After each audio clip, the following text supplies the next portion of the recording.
tadiavako hoe ny antily ao an-tanàna tsy nahitanao tokoa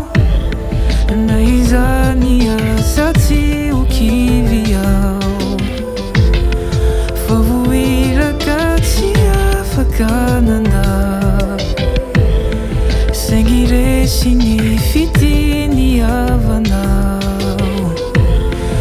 efa fomba ihany koa ny mitalao ka hoe ao hoe ora sandro tiany afatra ataoko anao renitra ditry reny avelao ora sandro tiany afatra ataoko anao renitra ditry reny avelao fa tsy tsara so verivery ny zava-pony ety